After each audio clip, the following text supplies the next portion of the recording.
Iran के बाद चलते इराक बाद भ्रष्टाचार के खिलाफ चलाए गए सबसे बड़े ऑपरेशन की मुख्य रूप से तेल निर्यात पर निर्भर इराक ने पिछले कई दशकों में युद्ध, अस्थिरता, भ्रष्टाचार और बेरोजगारी देखी है। लेकिन अब इराक से आई तस्वीर ने पूरी दुनिया को चौंका दिया है। जिन घरों में सत्ता का रुतबा था, वहां अब कैश के ढेर, सोने की ईंटें और छिपी हुई दौलत की चर्चा हो रही है। इराक में भ्रष्टाचार के खिलाफ अब तक का सबसे बड़ा एक्शन हुआ है। रिपोर्ट्स के मुताबिक कई सांसदों, मंत्रियों और वरिष्ठ सरकारी अधिकारियों के ठिकानों पर बड़े पैमाने पर छापेमारी की गई। हजारों करोड़ रुपए की नकदी, सोना और संपत्ति बरामद हुई है। यानी इराक में सामान्य से दिखने वाले नेताओं और अधिकारियों के घर हैं, लेकिन अंदर नोटों का पहाड़ है।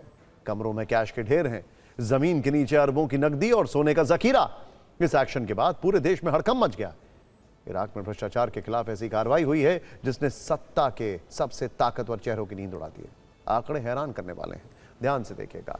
इराक ने भ्रष्टाचार के खिलाफ सबसे बड़ी रेड में कुल 2700 करोड़ रुपए की नकदी, सोना और संपत्ति बरामद की।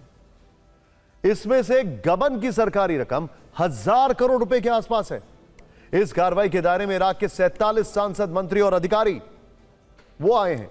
आखिर कैसे इस कार्रवाई को इराक की राजनीति में बड़ा मोड़ माना जा रहा है, इस रिपोर्ट में देखिए। कुल नकद लगभग 20 अरब इराकी दिनार, इसके अलावा 15.5 मिलियन अमेरिकी डॉलर बरामद हुए। इसके अलावा भारी मात्रा में सोना भी बरामद हुआ। इसके बाद आलिया और उसके बेटे को गिरफ्तार कर लिया गया। इसके अलावा जांच एजेंसियों ने आलिया नासिफ का नदी के किनारे बना एक घर भी अटैच कर दिया है। दावा किया जा रहा है कि यह भी उसने अवैध संपत्ति से बनाया था। ये है इराकी सांसद हिंद अल अब्बासी। एजेंसियों ने इनके घर से 57 मिलियन डॉलर कैश और 27 किलो सोना जब्त किया है।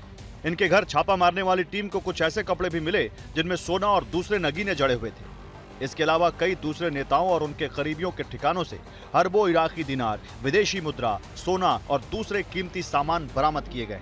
अब देखिए कि आखिर जमीन के नीचे कितना खजाना छुपाया गया। जमीन के नीचे से 98 अरब इराकी दिनार जब्त हुए। इसमें 11 मिलियन यूएस डॉलर थे।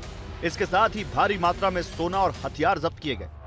इस ऑपरेशन में अमेरिकी डॉलर में हुई कुल रिकवरी चौंकाने वाली है। इस बड़े ऑपरेशन में 85 मिलियन डॉलर जब्त हुए, जबकि सरकारी फंड से 107 मिलियन डॉलर रिकवर हुए। अकेले सांसद आलिया नासिफ के घर से 15.5 मिलियन डॉलर बरामद हुए, जबकि जमीन के नीचे से 11 मिलियन डॉलर जब्त किए गए।